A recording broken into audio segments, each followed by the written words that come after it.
കാര്യം more into US Israel സൈഡിലോട്ട് lean ആയി എന്നാണ് നമ്മൾ ഡിസ്കസ് ചെയ്തത്.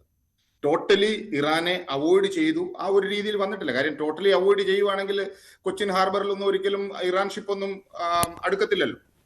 പക്ഷേ ഔട്ട്സൈഡ് വേൾഡ് ഒരു പ്രൊജക്ഷൻ ഉണ്ടായി, ഇന്ത്യ ഈസ് വിത്ത് ഇസ്രയേൽ അല്ലെങ്കിൽ ഇസ്രയേൽ US ഗ്രൂപ്പിങ്ങിന്റെ കൂടാണ് ഇന്ത്യ എന്നൊരു ഇമേജ് റീസെന്റ് ആയിട്ട് വന്നിട്ടുണ്ട്. അതിൻ്റെതായിട്ടുള്ള കാരണം ഒരു റോങ് ടൈമിലാണോ പ്രൈം മിനിസ്റ്റർ ഇസ്രയേലിലെത്തി അക്കോർഡുകളൊക്കെ സൈൻ ചെയ്തത്? ആ ടൈമിങ്ങിന് ഒരു പ്രശ്നമുണ്ട്. കാര്യം അത് വെച്ച് പക്ഷേ ഇറാൻ ആ പ്രശ്നം ഇല്ല എന്നതിന്റെ വ്യക്തമായ സന്ദേശമല്ലേ ഇത്? ഇന്ത്യൻ ഷിപ്പുകളെ തടയുന്നില്ല സ്വാഭാവികമായിട്ടും.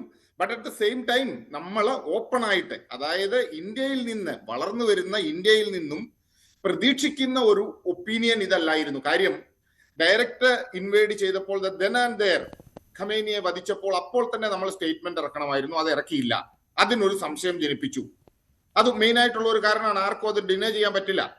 അറ്റ് ദ സെയിം ടൈം ഈ GCC കൺട്രീസിലോട്ടുള്ള അറ്റാക്ക് വരുമ്പോഴൊക്കെ നമ്മൾ ഇത് ചെയ്യുന്നുണ്ട്. Because we are the one who is primarily affected ആണ്. ഏറ്റവും കൂടുതലായിട്ട് അഫക്ട് ചെയ്തിരിക്കുന്ന കൺട്രി എന്ന് പറയുന്നത് ഇന്ത്യയാണ്.